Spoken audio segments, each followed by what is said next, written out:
క్రీస్తు ప్రభునందు ప్రియ సహోదరి సహోదరులారా, మనం ఈరోజు మరియ తల్లిని నిత్య కన్యకగా అభివర్ణిస్తూ ధ్యానించుకుందాం. క్రీస్తు శకం 553 సంవత్సరంలో కాన్స్టంటైన్ నోపుల్ అనేటటువంటి మహానగరంలో ఏర్పాటు చేయబడినటువంటి ప్రపంచవ్యాప్త క్రైస్తవ ఐక్య సభ ఎక్యుమెనికల్ కౌన్సిల్ మరియమాతను నిత్య కన్యకగా అభివర్ణిస్తూ ఒక విశ్వాస సత్యాన్ని వెల్లడి చేస్తూ అధికారికంగా మరియమాతను నిత్య కన్యకగా విశ్వసించవలసిందిగా ఒక డాక్మాను విడుదల చేసింది. తరువాత 1వ మార్టిన్ పోపు గారు, జగద్గురువు, ఈ విశ్వాస సత్యాన్ని, ఈ సిద్ధాంతాన్ని వివరిస్తూ మరియమాత నిత్య కన్యక అంటే ఆ మాత యేసుక్రీస్తునకు జన్మనివ్వక పూర్వము, జన్మనిచ్చిన సమయంలో, అటు వెనుక కూడా ఆమె నిత్య కన్యకగానే ఉంది అని ఆయన ప్రపంచానికి వివరించాడు. మరియమాత కన్యకగానే యేసుక్రీస్తునికి తన గర్భంలో స్థానమిచ్చింది అని మత్తయి, లూకా సువార్తకారులు మనకు స్పష్టంగా వెల్లడి చేయడాన్ని మనం సువిశేషాల్లో చూస్తాం.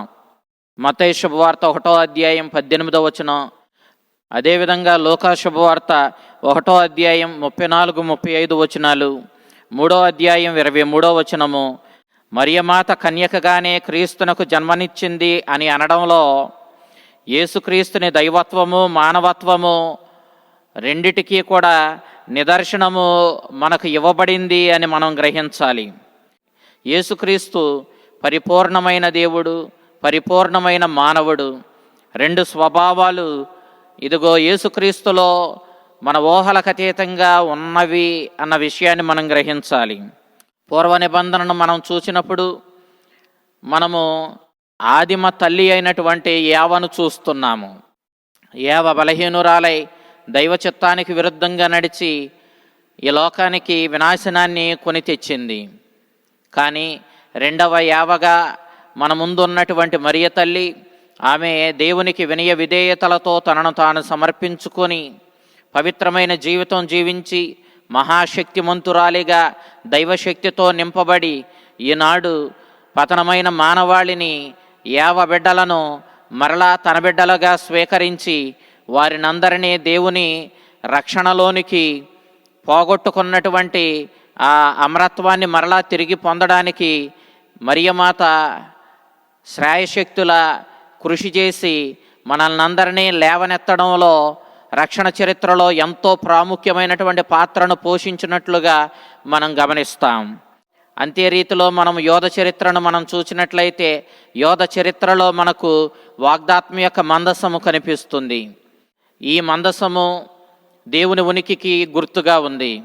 ఈ మందసము ఎంతో పవిత్రమైందని, ఇది ఎవరు పడితే వారు తాకరాదని, ఈ పవిత్రమైనటువంటి మందసాన్ని ఒక యాజకులు మాత్రమే తాకవచ్చునని చెప్పడాన్ని మనం చూస్తూ ఉన్నాం. అనుకోని సందర్భంలో ఒకసారి ఉజ్జా అను అతడు మందసాన్ని తాకినప్పుడు అతడు ఆ మందసాన్ని తాకిన ప్రతిఫలంగా అక్కడికక్కడే పడి మరణించడాన్ని మనం చూస్తూ ఉన్నాం. సమూయేలు 2వ గ్రంథము 6వ అధ్యాయము 6వ వచనం నుంచి 7వ వచనం వరకు మనం చూసినప్పుడు వాగ్దాత్మ యొక్క మందసము దేవుని ఉనికికి గుర్తుగా ఉంది. అది ఎంతో పవిత్రపరచబడి ఉంది. ఆ మందసం ఎక్కడ ఉంటుందో అక్కడ దేవుడు ఉంటాడు. నిజానికి ఆ మందసంలో ఉన్నది దేవుని యొక్క కుమారుడైన యేసుక్రీస్తునకు సూచక అయినటువంటి దేవుని యొక్క వాక్యానికి గుర్తు అయినటువంటి 10 ఆజ్ఞల పలకలు, దేవుని యొక్క కుమారుడైన యేసుక్రీస్తు యొక్క జీవాహారమైన తన శరీర రక్తాలకు గుర్తుగా ఉన్నటువంటి మన్నా ఆహారము, అదే రీతిలో యేసుక్రీస్తుని యాజకత్వానికి గుర్తుగా ఉన్నటువంటి యాజకుడైన అహరోను వాడినటువంటి అతని చేతి కర్ర. ఈ రీతిగా యేసుక్రీస్తు నిజమైన యాజకుడని, అతడే మానవాళికి జీవాహారమని, అతడే ఆది నుండి ఉన్న దేవుని వాక్కు అని, అతని ద్వారా ఈ సృష్టి మొత్తం రూపొందిందని ఈ వాగ్దాత్మ యొక్క మందసము మనకు తెలియచేస్తూ ఉంది. నూతన నిబంధనలో ఆ వాగ్దాత్మ యొక్క మందసము సాక్షాత్తు దేవుని అనుగ్రహాలను పుణికిపుచ్చుకొని సాక్షాత్తు దేవుణ్ణే తన గర్భంలో మోసి ఆ దేవునికి రక్తమాంసాలను ఇచ్చి ఆ దేవుని కుమారుడైన క్రీస్తునకు ఈ లోకంలో జన్మనిచ్చినటువంటి మరియ తల్లి దేవుని ఉనికికి పావిత్ర్యానికి ఆమె చిహ్నంగా ఉంది. ఆ విధంగా మరియ తల్లి నూతన నిబంధనలో దేవుని యొక్క వాగ్దాత్వ మందసంగా మనకు కనిపిస్తూ ఉంది. ఈ రీతిగా మనము దేవుడు మరియ తల్లిని ఎంతో పవిత్రంగా ఏర్పాటు చేసుకొని అందరిలో శ్రేష్టంగా ఆ తల్లిని రూపుదిద్దుకునేలా చేసి పవిత్రంగా ఆ తల్లిని నిలబెట్టాడు. ఆమె అందరికంటే శ్రేష్టమైనటువంటి వ్యక్తిగా పావిత్ర్యములో దేవుని అనుగ్రహాలను పొందుకున్న విషయంలో ఆమె ఎంతో మహోన్నతమైనటువంటి వ్యక్తిగా, దేవుని ఉనికికి గుర్తుగా, సాక్షాత్తు ఆమె ఎక్కడ ఉంటుందో అక్కడ దేవుడు ఉండేటటువంటి రీతిలో ఆ తల్లి నూతన నిబంధనలో మనకు కనిపించడాన్ని మనం చూస్తూ ఉన్నాం. పూర్వ నిబంధనలో సమూయేలు ప్రవక్త చరిత్రను మనం చూసినప్పుడు అతని తల్లి అయినటువంటి అన్న తనకు బిడ్డలు కలగనప్పుడు గొడ్రాలుగా ఉండి దేవునికి మొరపెట్టుకుంది. షిలోయము దేవాలయములో ఆమె మొరను దేవుడు ఆలకించాడు. ఎల్కానాకు అన్నా పెనిన్నా అనే 2 భార్యలు ఉన్నారు. వారిలో అన్నాకు దేవుడు సంతానాన్ని ముందు అనుగ్రహించలేదు. గొడ్రాలుగా ఉండి ఆవేదనను వెళ్ళగక్కి దేవుణ్ణి కోరుకొని ఒక బిడ్డను ఇస్తే అతన్ని దేవాలయములోనే దైవసేవకు అంకితం చేసేస్తానని చెప్పి అన్న దేవుని సన్నిధిలో మొక్కుకుంది. ఈ అంశాన్ని మనము సమూయేలు మొదటి గ్రంథం 1వ అధ్యాయం 11వ వచనంలో మనం చూస్తాం.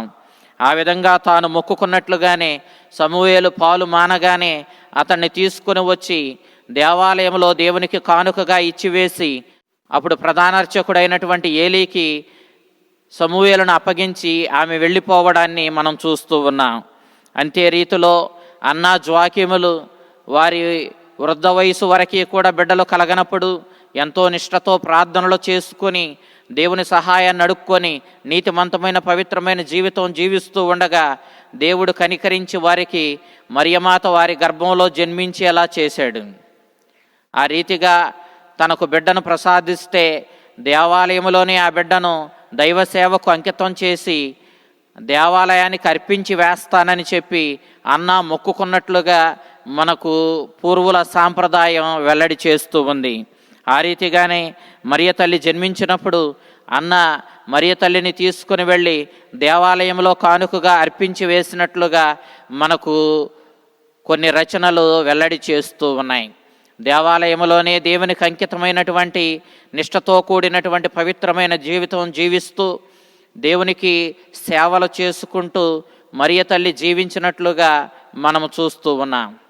మరియ తల్లి యొక్క తల్లిదండ్రులు అన్న జోకీములను మనం చూసినప్పుడు ఒక భక్తునికి 2వ శతాబ్దంలో జోకీము గారు దర్శనమిచ్చి తన భార్య పేరు అన్నా అని తానే స్వయంగా వెల్లడి చేసినట్లుగా మనకు 2వ శతాబ్దంలో కొన్ని రచనలు వెల్లడి చేస్తూ ఉన్నాయి.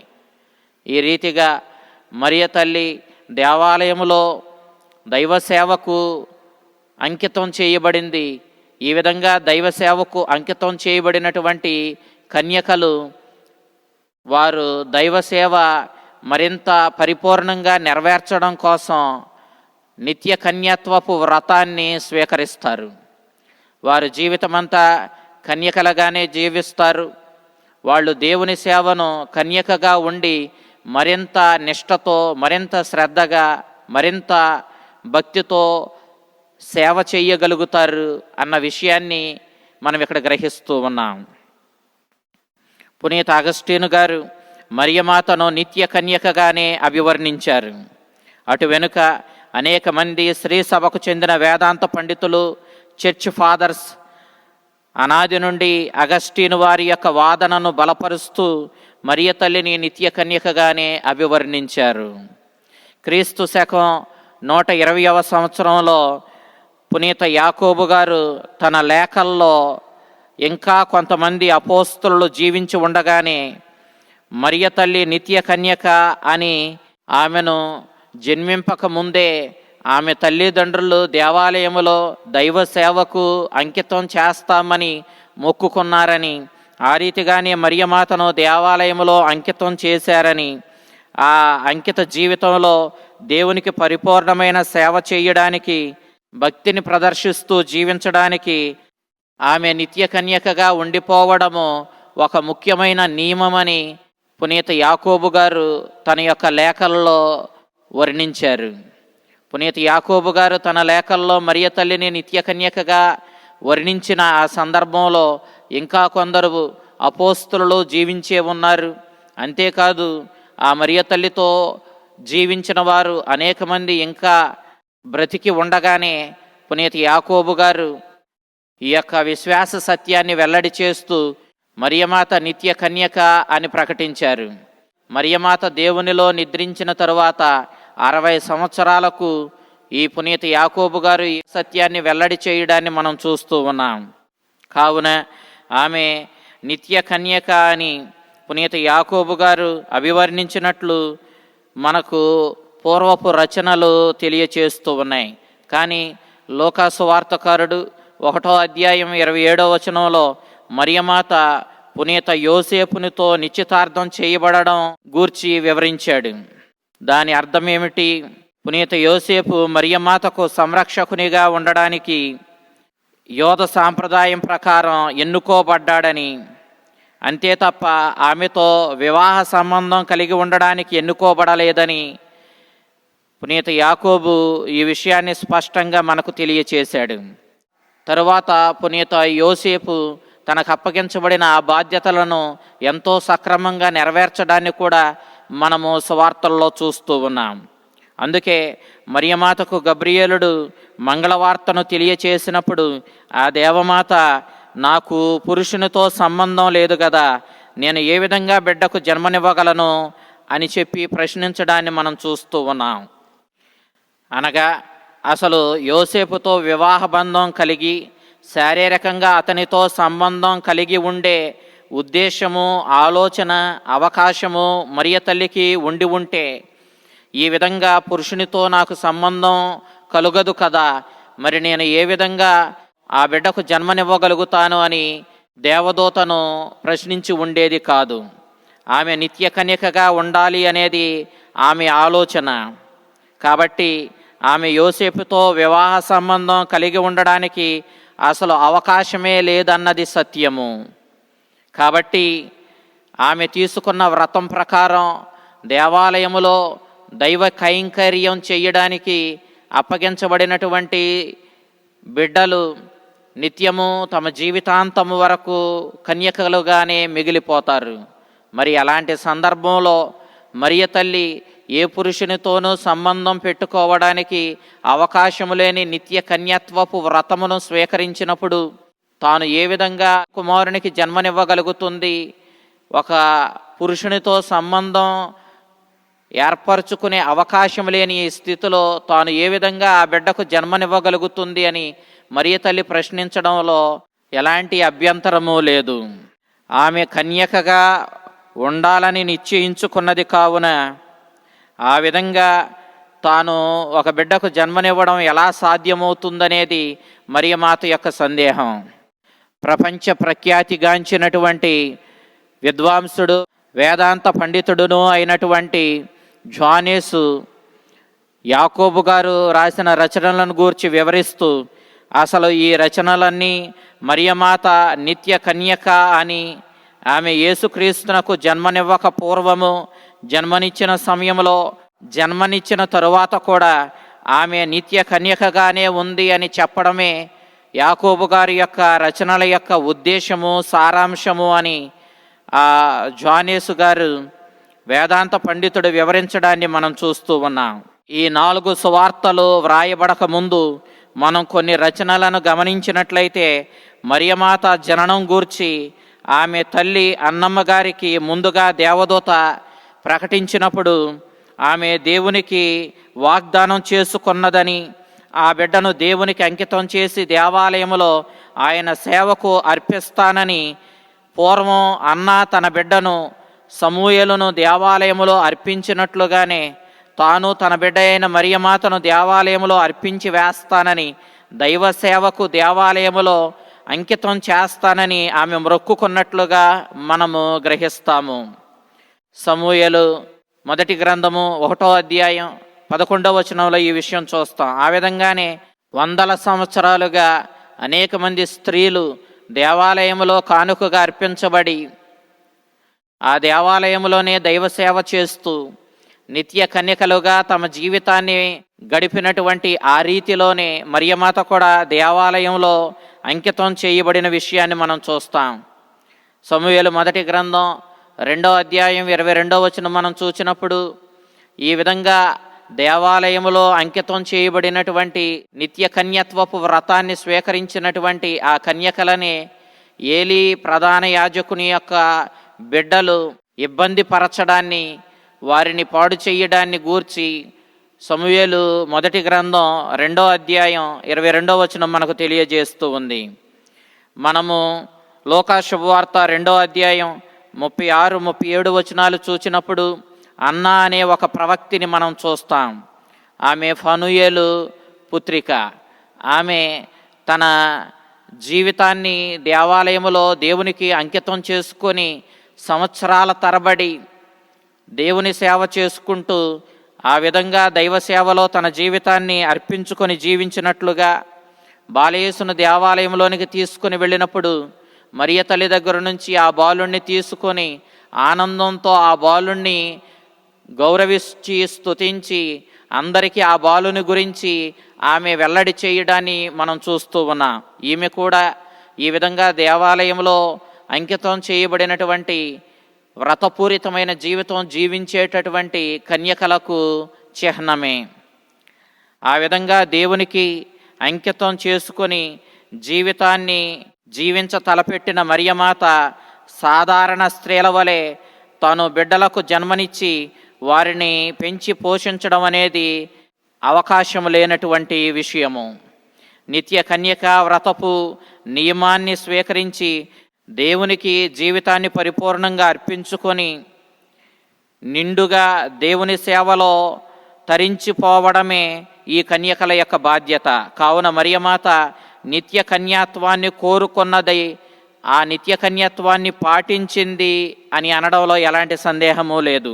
కానీ యూదుల సాంప్రదాయాన్ని మనం చూసినప్పుడు యూదుల సాంప్రదాయంలో కొన్ని దివ్యమైనటువంటి దైవ సాంగ్యాలు నెరవేర్చేటప్పుడు ఆ సమయంలో పావిత్ర్యానికి, ఆ దైవ సాంగ్యాల నిర్వహణకు ఉద్దేశించే నిత్య కన్యక అయినటువంటి మరియమాతకు తన కన్యత్వపు గౌరవాన్ని కాపాడి ఆమెకు ఎల్లప్పుడూ సంరక్షకునిగా ఉండే ఒక వ్యక్తి యొక్క అవసరం ఏర్పడింది.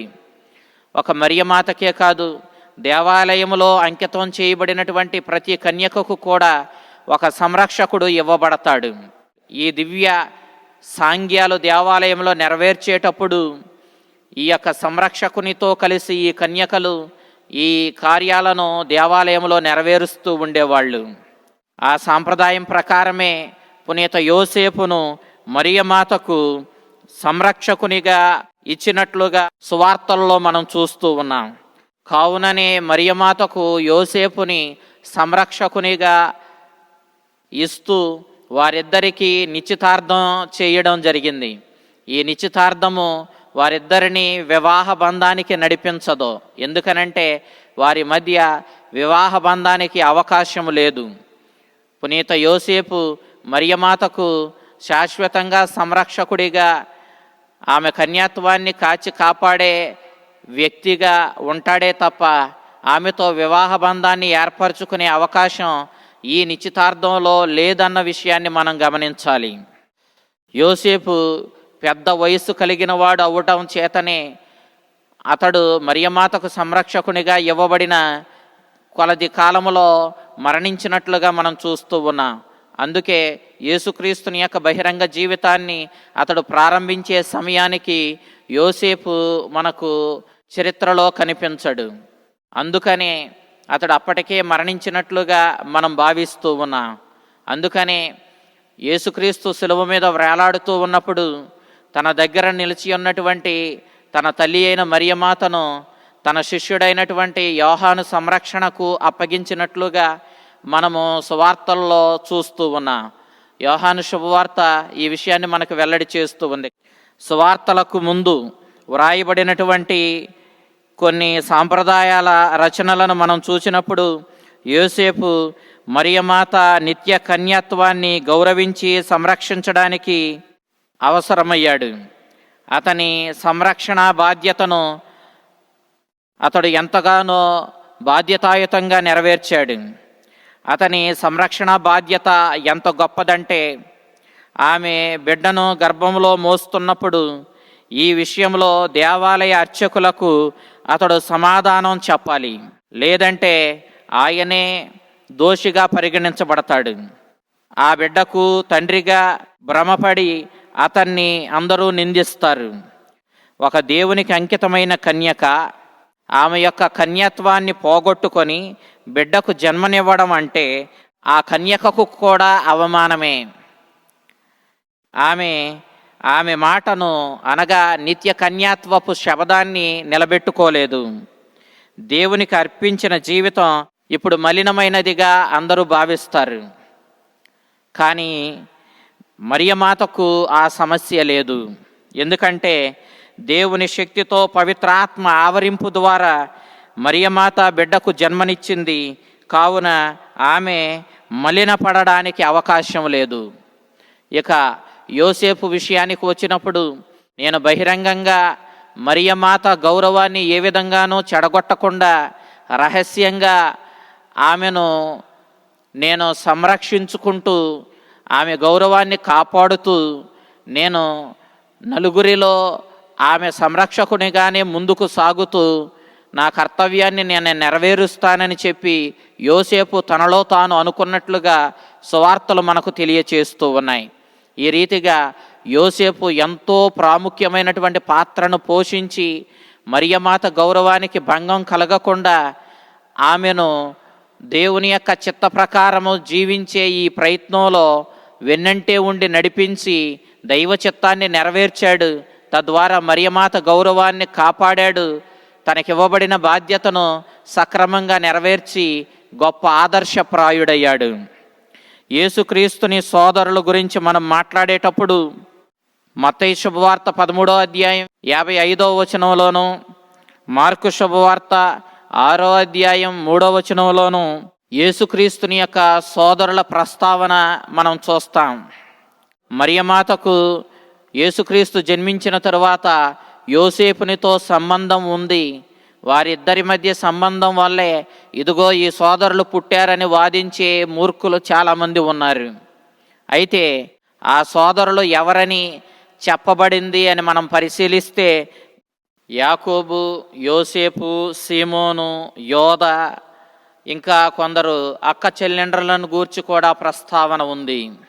నిజానికి ఇక్కడ ఈ సందర్భంలో ఆదిలో వాడబడినటువంటి గ్రీకు పదం అడెల్ఫోస్. దాని భావం సోదరుడు అని అర్థం. అన్నదమ్ముల బిడ్డలు, దగ్గర బంధువులు లేదా బంధువులు అనేటటువంటి భావాన్ని ఈ అడల్ఫోస్ అనే గ్రీకు పదము ఇస్తూ ఉంది. కానీ ఈ పదము తోడబుట్టినవారు అనే అర్థాన్ని ఏమాత్రమూ ఇవ్వడం లేదు. ఆదికాండం 13వ అధ్యాయం 8వ వచనంలో లోతు, అబ్రహాముల చరిత్రను మనం చూస్తాం. అబ్రహాముని సోదరునిగా లోతు చెప్పబడ్డాడు. ఇక్కడ కూడా ఈ పదము అడోల్ఫోస్ అనేటటువంటి పదం వాడబడింది. ఈ గ్రీకు పదము యొక్క అర్థము దగ్గర బంధువు అనే తప్ప తోడబుట్టినవారు అనే కాదు. లోతు అబ్రహామునకు బంధువే తప్ప తోడబుట్టినవాడు కాదు కదా. అబ్రహాముని యొక్క సోదరుని కుమారుడు లోతు. ఆ విధంగా లోతు అబ్రహామునకు బంధువు అవుతాడు కానీ తోడబుట్టినవాడు కాదు. అదే రీతిలో మనం ఆదికాండము 29వ అధ్యాయం 10వ వచనం మనం చూసినప్పుడు యాకోబు లాబానునకు అడోల్ఫోసుగా చెప్పబడ్డాడు.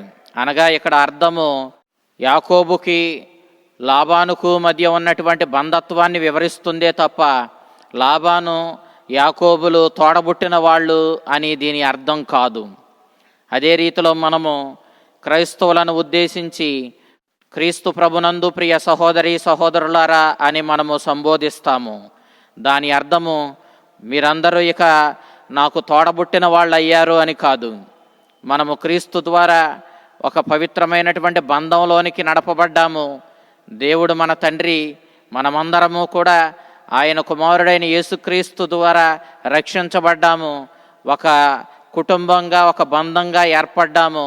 మనమందరము దేవుడు మన తండ్రిగా, యేసుక్రీస్తు మన సహోదరుడిగా, మనమందరము క్రీస్తునందు సహోదరి సహోదరులమయ్యామనే ఒక బంధాన్ని ఇది సూచిస్తుంది తప్ప మనము నిజంగా యేసుక్రీస్తునకు తోడబుట్టిన వాళ్ళమయ్యామని కాదు. కాబట్టి మత్తయి శుభవార్తలో, మార్కు శుభవార్తలో చెప్పబడిన ఈ సోదరులు ఎవరు అని అంటే వారు ఖచ్చితంగా బంధువులు, అంతే తప్ప తోడబుట్టిన వాళ్ళని అర్థాన్ని మనం ఇక్కడ తీసుకోవడానికి లేదు. ఎందుకంటే ఇక్కడ వాడిన గ్రీకు పదము అడోల్ఫోస్ తోడబుట్టిన వాళ్ళను సూచించడం లేదు, బంధువులను మాత్రమే సూచిస్తూ ఉంది. పూర్వపు కథోలిక చర్చి ఫాదర్స్, అదేవిధంగా బైబిల్ వేదాంత పండితులు మరియమాత యొక్క నిత్య కన్యాత్వాన్ని వివరిస్తూ అనేక అంశాలను ఆధారంగా చేసుకొని వర్ణన చేశారు. పునరుత్థాన క్రీస్తు సమాధి నుండి వెలుపలకు రావడాన్ని, అదే రీతిలో మూసిన తలుపులు మూసినట్లుండగానే అతడు తన శిష్యుల మధ్యకు ప్రవేశించడాన్ని వర్ణిస్తూ యేసుక్రీస్తు మరియమాతకు ఆమె గౌరవానికి, ఆమె నిత్య కన్యాత్వానికి, ఆమె వ్రతానికి ఏ విధంగానూ భంగం కలిగించకుండా ఈ లోకంలో మానవ మాతృడిగా మనిషి అవతారం ఎత్తి జన్మించాడని వాళ్ళు వివరించడాన్ని మనం చూస్తూ ఉన్నాం. అంతే రీతిలో దేవుడైన యేసుక్రీస్తు ఈ లోకానికి రావడానికి, మనుష్యావతారం ఎత్తడానికి ఏ విధంగానూ మరియమాతను అగౌరవపరచవలసిన అవసరం లేదు. నిత్య కన్యాత్వము దేవునికి అర్పించేటటువంటి శ్రేష్టమైనటువంటి ఒక వరంగా మనం భావించినప్పుడు, దేవునికి తమ జీవితాన్ని అంకితం చేసుకోవడము, కన్యకగానే నిత్యము దైవ సేవలో వర్ధిల్లడం అనేటటువంటి ఈ గొప్ప పుణ్యాన్ని దేవుడు ఆమె గర్భంలో జన్మించడం ద్వారా ఏ విధంగా పోగొడతాడో, ఏ విధంగా ఆ తల్లి యొక్క వ్రతాన్ని భంగపరచగలుగుతాడో, ఏ విధంగా ఇంత శ్రేష్టమైనటువంటి ఆమె నియమనిష్టలను చెడగొడతాడో, ఏ విధంగా ఆ తల్లిని మలినపరుస్తూ అగౌరవపరుస్తూ ఈ లోకంలో జన్మిస్తాడో ఆలోచిస్తే మనకు అర్థం కాదు. సమస్తము సాధ్యమైన దేవుడు తన తల్లిని అగౌరవపరుస్తూ ఆమె నిష్టను నియమాన్ని భంగపరుస్తూ ఈ లోకంలో జన్మించవలసిన అవసరం అతనికి ఏమాత్రమూ లేదు. అందుకే వేదాంత పండితులు, పునీతులు మరియ తల్లి యొక్క నిత్య కన్యాత్వాన్ని గురించి వివరిస్తూ, మనము అద్దాన్ని చూచినప్పుడు అద్దం నుండి గాలి ఆవలి వైపుకు ప్రయాణం చెయ్యదు, కానీ గాలి పయనించదేమో కానీ సూర్యకాంతి కానీ మరి ఏ రకమైన కాంతి అయినా సరే అద్దాన్ని దాటుకొని ఆవలి ధరికి వెళ్ళిపోగలుగుతుంది.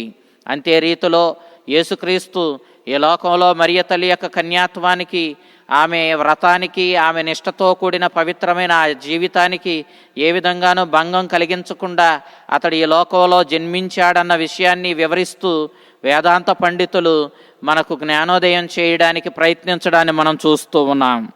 క్రీస్తు శకం 553 సంవత్సరంలో కాన్స్టంటైన్ నోపుల్ అనేటటువంటి మహానగరంలో జరిగినటువంటి ఈ రెండవ సభలో మరియమాత నిత్య కన్యక అని అధికారికంగా ప్రకటించారు. 100 సంవత్సరాల తరువాత 1వ మార్టిన్ అనేటటువంటి జగద్గురువు పోపు గారు ఈ విశ్వాస సత్యాన్ని దృఢపరుస్తూ ప్రపంచానికి వివరించారు. మరియమాత యేసుక్రీస్తునకు జన్మనివ్వక పూర్వము, జన్మనిచ్చినప్పుడు, జననం తరువాత కూడా నిత్య కన్యకగానే వెలుగొందింది అని ఈ జగద్గురువు ఈ ప్రపంచానికి వెల్లడి చేశాడు. మరియ యోసేపులకు యేసుక్రీస్తు జన్మించేంత వరకు ఏ విధమైన శారీరకమైన సంబంధము లేదని మత్తయి సువార్తకారుడు 1వ అధ్యాయం 25వ వచనంలో వెల్లడి చేయడాన్ని మనం చూస్తూ ఉన్నాం. దాని భావం తరువాత వారికి శారీరకమైన సంబంధం ఉందని కాదు. మనం పూర్వ నిబంధన చూసినప్పుడు సమూయేలు 2వ గ్రంథం 6వ అధ్యాయం 23వ వచనంలో సౌలు కూతురైనటువంటి మీకాలుకు మరణించేంత వరకు బిడ్డలు కలగలేదు అని దేవుని వాక్యం మనకు తెలియచేస్తూ ఉంది. దేవుని వాగ్దాత మందసాన్ని యెరూషలేమునకు తీసుకుని వచ్చాడు దావీదు.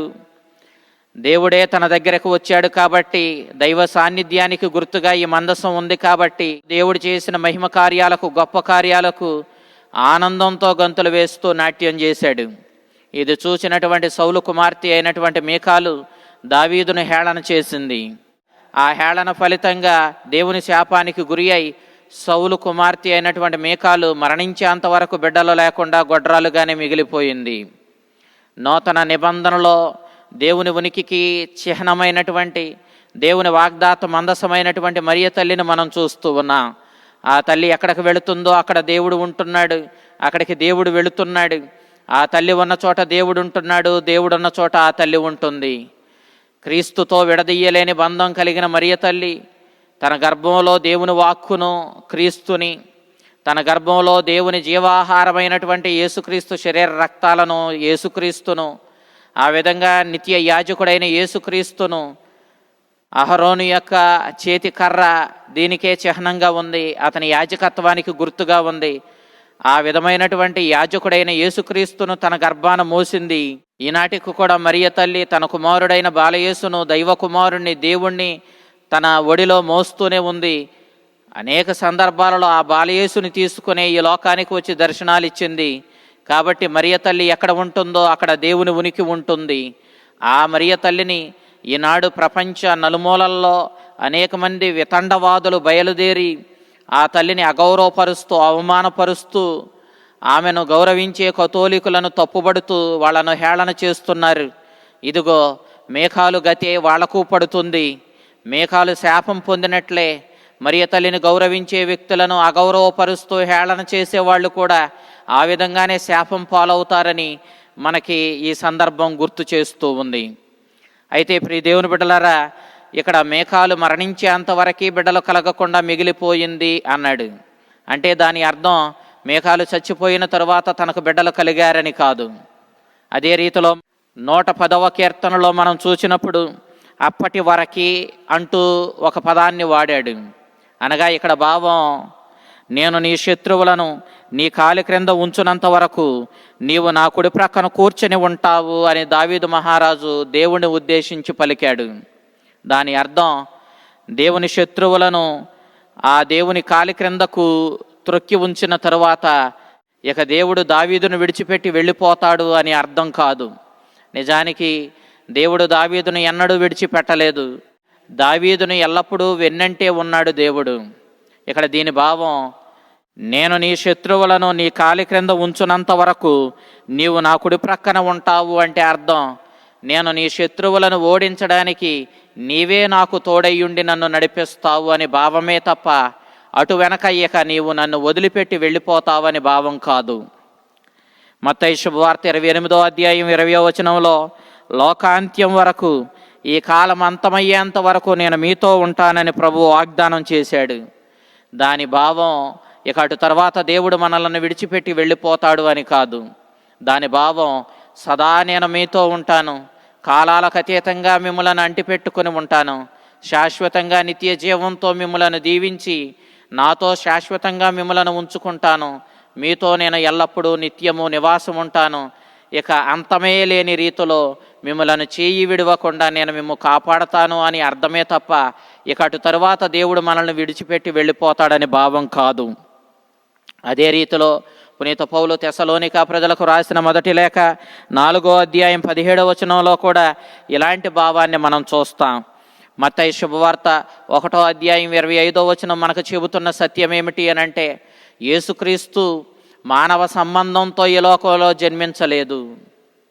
మరియమాత యోసేపులకు యేసుక్రీస్తును ప్రసవించినంత వరకు ఎలాంటి సంబంధము లేదు అంటే అర్థం, యేసుక్రీస్తు పవిత్రాత్మ శక్తితో, దైవశక్తితో, పవిత్రాత్మ ఆవరింపు ద్వారా ఈ లోకంలో జన్మించాడని ఈ సత్యం వెల్లడి చేస్తుందే తప్ప అటు తరువాత వాళ్ళిద్దరకు శారీరకమైన సంబంధం ఉందని ఆ వాక్యము వెల్లడి చేయడం లేదు.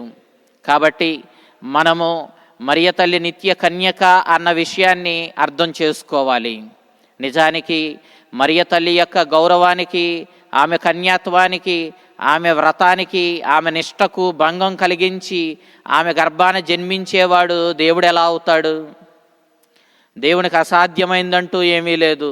ఒకరికి గౌరవాన్ని ఇస్తూ, ఒకరిని పవిత్రపరుస్తూ, ఒకరిని ఉన్నతమైన స్థితికి లేవనెత్తేవాడు దేవుడు తప్ప ఏ ఒక్కరిని అగౌరవపరిచేవాడు, ఏ ఒక్కరిని కించపరిచేవాడు దేవుడు కాదు. సాక్షాత్తు దేవునికే మరియమాత జన్మనిచ్చింది.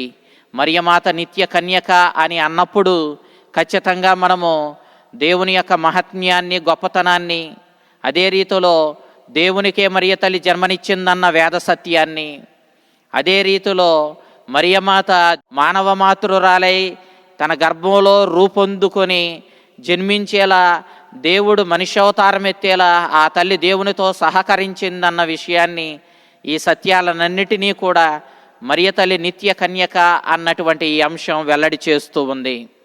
అనాది నుండి కథోలిక శ్రీసభ ఈ సత్యాన్ని విశ్వసించింది, బోధించింది. ఈ సత్యాన్ని బోధించి తల్లి శ్రీసభ తన జీవితాన్ని ధన్యం చేసుకుంది. ఈ సత్యాన్ని విశ్వసించి బోధించు ప్రతివాడు నిత్య జీవానికి వారసుడవుతాడు. ఆ తల్లిని గౌరవించిన వాడు తనయుణ్ణి గౌరవించిన వాడవుతాడు. తల్లి దగ్గరకు వెళ్ళిన వాడు తనయుణ్ణి గౌరవించిన వాడవుతాడు. తనయుడి దగ్గరికి వెళ్ళిన వాడవుతాడు. జీవితాన్ని ధన్యం చేసుకుంటాడు. తల్లిని అగౌరవపరుస్తూ ఆమెతో పని అయిపోయిందంటూ ఆమె యొక్క గౌరవాన్ని కించపరుస్తూ మాట్లాడేవాళ్ళు ఖచ్చితంగా దేవుణ్ణి కించపరిచిన వాళ్ళు అవుతారు. తద్వారా దేవుని అనుగ్రహాలను సునాయాసంగా పోగొట్టుకున్న వాళ్ళు అవుతారు. ఈనాడు తల్లిని గౌరవించే మనమందరం కూడా ఆ తల్లి నిత్య కన్యక అన్న వాస్తవాన్ని గ్రహించుకొని ఆ నిత్య కన్యక అయిన ఎవరు వర్జినైనటువంటి మరియ తల్లి దగ్గరకు వెళదాం. ఆ పావన తల్లి దగ్గరికి, పవిత్ర మూర్తి దగ్గరికి మనం వెళదాం. ఆమె దగ్గరికి వెళ్ళి ఆ తల్లి తనయుడైన యేసుక్రీస్తుని అనుగ్రహాలతో నింపబడదాం. మన జీవితాలను ధన్యం చేసుకుందాం. ఆ నిత్య కన్యక అయిన మరియ తల్లి మనల్ని, మన కుటుంబాలను తన పావిత్ర్యంతో, తన వేడుదల సహాయంతో నింపి మనల్ని ఎల్లప్పుడూ కాచి కాపాడునుగాక. ఆమెన్.